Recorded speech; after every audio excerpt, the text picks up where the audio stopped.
Uma passeata de estudantes às vésperas de mais um aniversário do golpe de 1964. A primeira passeata em 9 anos, no país em que tudo era proibido. A marcha que saiu da USP e chegou até aqui, no Largo de Pinheiros, na zona oeste de São Paulo, foi muito mais que uma ousadia. Foi uma afronta, um desafio aberto à ditadura militar. Aqui começou a agonia do regime que o Brasil não queria mais. Se realizou hoje o terceiro Encontro Nacional de Estudantes, é confirmado? Eu, como repórter, naturalmente, tive a oportunidade, estava aqui, de cobrir tudo isso. A passeata de Pinheiros foi o estopim de um ano bomba, 1977, ano em que a paciência explodiu.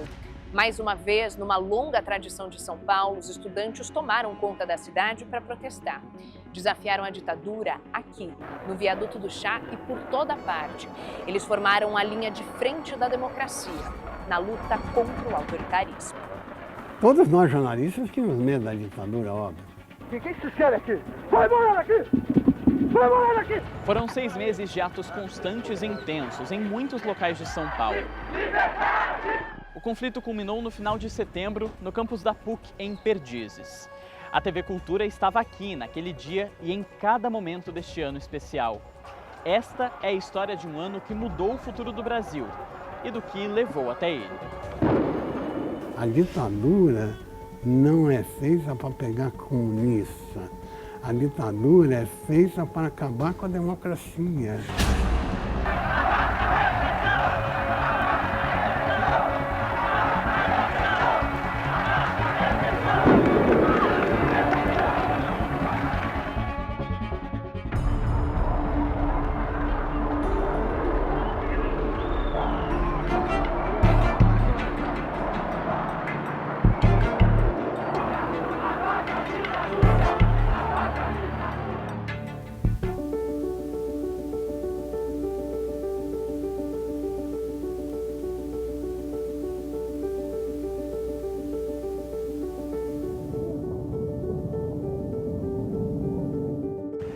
São Paulo já foi uma cidade universitária, repleta de repúblicas, as pensões exclusivas para estudantes, como hoje é Ouro Preto. Em 1827, a vida provinciana e pacata dos paulistanos mudou para sempre quando se instalou aqui, no Largo de São Francisco, uma das primeiras faculdades do Brasil. O estudo do direito atraiu jovens de todo o país. A ditadura militar tem que acabar! Onde tem estudante, tem estudantadas. Muitos já disseram isso. Quer dizer que tem boemia, farra e algazarras, mas também tem estudo e debates, e muita agitação política, porque essas coisas vivem ligadas. Os estudantes participaram de todos os movimentos políticos do país nesses quase 200 anos de vida universitária. Olha, nós tínhamos nessa época algumas correntes políticas, né? Elas se identificavam com linhas maoístas, com linhas trotskistas, enfim, eram organizações de esquerda. E eu nunca fui de esquerda, então eu me identificava com eles até certo ponto, era amigo, apoiava, dirigia as assembleias e tal, mas não era militante dessas correntes políticas. Eles combateram o autoritarismo do primeiro reinado. Depois, lutaram pelo fim da escravidão e da monarquia. Lutaram pela república e contra as muitas ameaças que a democracia enfrentou desde a proclamação. Numa dessas lutas, eles foram mais longe do que nunca. Eles iniciaram uma revolução. Em 23 de maio de 1932, a Praça da República estava tomada por manifestantes. Eles protestavam contra Getúlio Vargas, que há 2 anos governava o país como um ditador, com o poder legislativo fechado e sem a Constituinte que prometeu. Aquela noite acabou em sangue. Os partidários de Getúlio se concentravam num prédio na rua Barão de Itapetininga. Estavam fortemente armados porque esperavam a invasão. Quando a multidão forçou a porta de entrada, eles abriram fogo. Tiros e granadas derrubaram 11 manifestantes. 3 morreram na praça e um quarto morreu 5 dias depois. Martins, Miragaia, Drauzio e Camargo. 4 jovens. As iniciais do nome deles viraram sigla de uma organização clandestina criada logo em seguida para organizar um levante contra o governo federal. O MMDC tinha sede na Faculdade do Largo de São Francisco e muitos dos militantes eram estudantes de direito. Em poucas semanas, eles estariam lutando na Revolução Constitucionalista de 32. A juventude sempre teve uma ambição democrática, sempre se aliou a causas progressistas, cada uma no seu tempo, cada uma na sua época. Agora, há mais identidade, sim, em relação ao que havia em 68, por exemplo, e ao que havia na minha época, que é a partir dos anos 70. Os estudantes voltaram às ruas anos depois para exigir que o Brasil entrasse na Segunda Guerra Mundial contra o nazifascismo. Mais tarde, lutaram na campanha O Petróleo é Nosso, a favor do monopólio do Estado na exploração desse recurso. Desde 1937, eles estavam organizados na União Nacional dos Estudantes, a UNE, que vem formando gerações de líderes políticos para o país. No começo dos anos 1960, a UNE apoiava as reformas de base que o governo de João Goulart tentava implementar.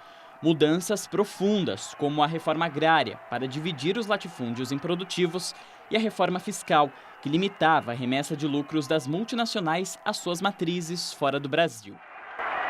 Trabalhadores do campo já poderão então ver concretizada, embora em parte, a sua mais sentida e justa reivindicação, aquela que dará um pedaço de terra própria para ele trabalhar.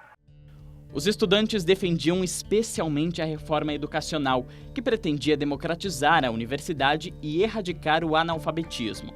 Para isso, havia um método revolucionário de um educador pernambucano, Paulo Freire.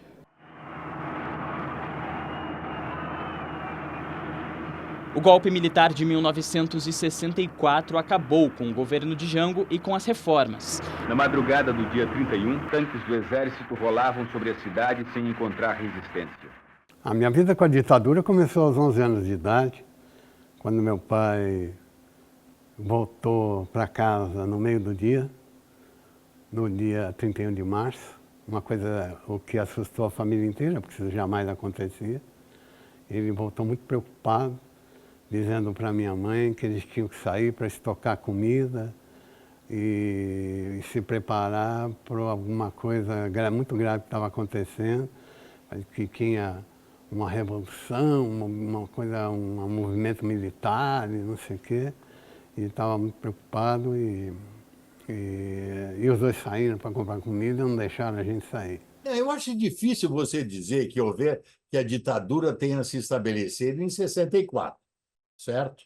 Agora, que foi um golpe que rompe com a ordem constitucional, eu não tenho dúvida nenhuma disso. Agora, a ditadura começou a se configurar em 68 com o ato institucional número 5, certo? Se você pegar o período de 64 e 65, tinha ampla liberdade de imprensa, tinha ampla participação dos partidos políticos. Quantos deputados depois vieram a ser caçados por exercerem precisamente atitude de oposição? Você se lembra aquele célebre jornal, o Pasquim? O Pasquim não pode prosperar numa ditadura, né? Você vai publicar um Pasquim na Rússia do Putin? Você vai publicar um Pasquim na Cuba de Fidel Castro? Fora de cogitação, né? A sede da UNE, no Rio de Janeiro, foi incendiada pelos golpistas. E logo depois, a organização foi proibida. Mas ela seguiu viva e ativa na clandestinidade, resistindo à ditadura que se instalou e lutando como podia pela volta da democracia.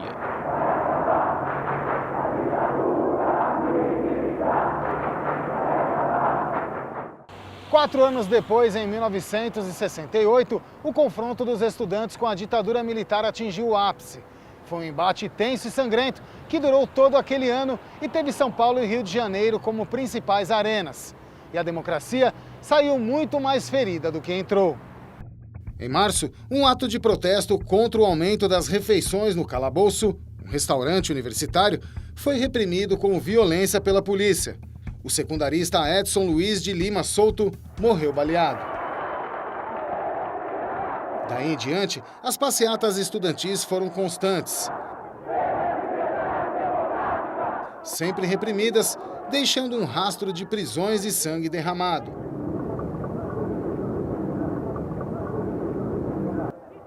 Mas elas foram crescendo tanto, com apoio popular, que a ditadura não pôde impedir a maior de todas, em junho. Ela reuniu também trabalhadores, artistas, intelectuais e políticos, e ficou conhecida como a Passeata dos 100 mil. Eu vou como mulher, como atriz, como mãe, como cidadã. Eu vou porque eu quero que a opinião pública saiba que nós indo temos muita coragem para desmanchar o mito do que o estudante está querendo uma coisa errada e a desordem. Eles são a nossa esperança e nós estamos de braços abertos para aceitar todas as suas reivindicações.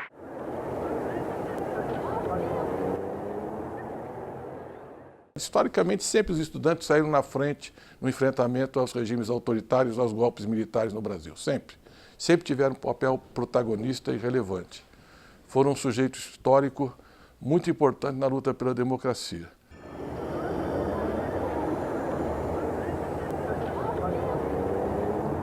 E não era só no Brasil que os estudantes se revoltavam. Na França, um protesto contra as regras autoritárias na Universidade de Nanterre logo se transformou numa insurreição nacional. Você vê no caso da França, em 68, eles conseguiram botar em xeque o regime do presidente de Gaulle, que vamos convir, não era pequena coisa, entende? Quer dizer, que ele teve que viajar para a Alemanha para ter o apoio das unidades militares francesas para segurar o regime, mostra precisamente a força que eles tiveram. Agora, eu te diria o seguinte, eu acho fundamental a participação política dos jovens. E, sobretudo, eu acho que o saldo mais positivo é um saldo de liberalização dos costumes, de liberdade de escolha, eu diria assim, até de rompimento com a moralidade tradicional. No México, um ato contra a realização dos Jogos Olímpicos no país terminou com centenas de mortos e feridos, numa ação desastrosa do Exército. Na Tchecoslováquia, os estudantes apoiavam as reformas democratizantes do governo socialista e estavam entre as primeiras vítimas, quando tanques soviéticos esmagaram a Primavera de Praga. Os estudantes combatiam em todas as partes, do Japão aos Estados Unidos, por reformas na educação, contra a guerra do Vietnã e os governos opressores do mundo. São Paulo teve passeatas durante todo aquele ano, mas o momento mais dramático aconteceu no começo de outubro, aqui na Rua Maria Antônia, entrada do bairro de Higienópolis. Aqui, a coisa foi fogo. Fogo cruzado.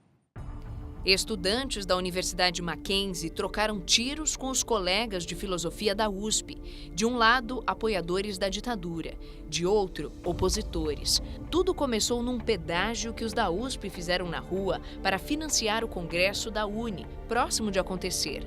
Foram 10 horas de tiroteio, até a situação acalmar. Mais um secundarista morreu baleado e o prédio da USP foi incendiado. O enfrentamento dos estudantes da USP com os do Mackenzie, né? Estudantes de esquerda, estudantes de direita, o enfrentamento que eles tiveram na Rua Maria Antônia, né? A bala, né? E quando veio a notícia de que estava acontecendo isso, em 2 minutos chegou na escola, evidentemente a molecada, aí eu tinha 15 anos de idade, a gente pré-adolescente, pulou fora, todo mundo se mandou para ver a confusão, lógico, né? E a gente se meteu lá para ver o negócio, que era bala comendo, aquele bando de gente tentando, e a polícia tentando controlar, tirar a gente de lá e tal. A guerra do pedágio na Maria Antônia foi prenúncio de problemas para o Congresso da UNE 10 dias depois. Ele estava proibido e os estudantes tentaram realizá-lo clandestinamente no interior de São Paulo, em Ibiúna. Mas a polícia descobriu e impediu. Mais de 400 estudantes foram detidos, quase toda a liderança do movimento estudantil brasileiro.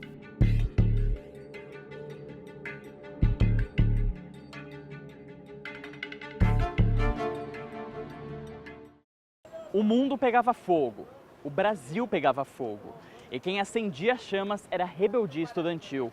Mas a insatisfação com o autoritarismo era um sentimento geral. A ditadura militar se viu acuada e decidiu reagir com ainda mais ditadura. Nos termos do artigo 2º e seus parágrafos do Ato Institucional número 5, de 13 de dezembro de 1968...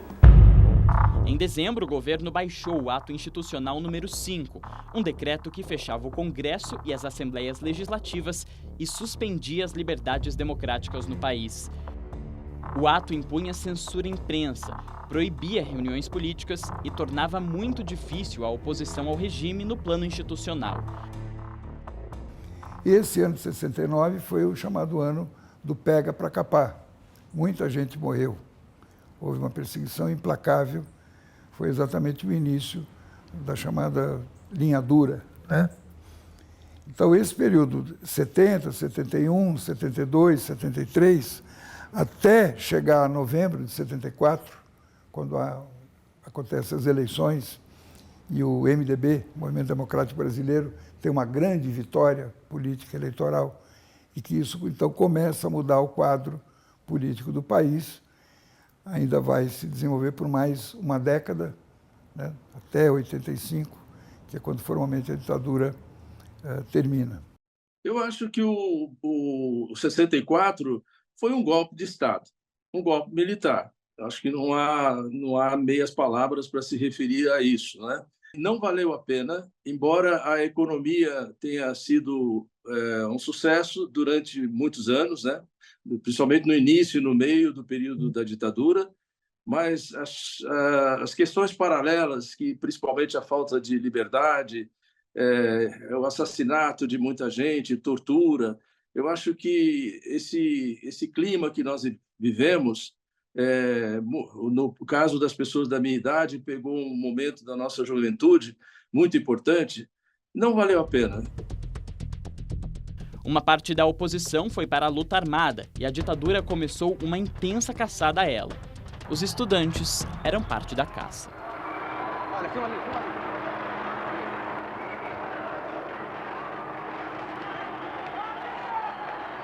Eu nunca participei da luta armada, por quê?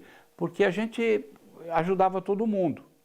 Então, eu achava que o caminho da derrubada da ditadura militar deveria ser com a mobilização popular e não com grupos de focos de guerrilha pequenos, aquela coisa. Eu não critico, nem condeno, mas não era a minha prática. Lançou Carlos Alberto, atira e gol! Gol do Brasil! Carlos Alberto! Anos 70, o Brasil é campeão do mundo, tricampeão do futebol. Brasil, tricampeão mundial do futebol. Ao mesmo tempo, você tem uma ditadura que humilha a população, que não deixa a população escolher presidente, em que você não tem os jornais sob censura, as pessoas sendo, os inimigos do regime sendo censurados. Eu já era jornalista nessa época, eu trabalhava no Jornal da Tarde. As pessoas escreviam matérias, as matérias a censura ia lá e tirava. No dia seguinte, as matérias não publicadas, elas ficavam expostas na redação. Ou seja, você sabe, um ambiente que você hoje, assim, parece que você está vendo um filme de ficção, então um horror. Isso era no Jornal da Tarde, que era um jornal, assim, jovem, do Grupo Estado, que havia apoiado a ditadura. Então veja a situação em que tinha chegado o país. O jornal que tinha chamado a ditadura, que apoiava os generais, estava sob censura desses mesmos generais. Era esse o país que a gente vivia. Então era uma situação, vamos dizer assim, uma situação inaceitável, né?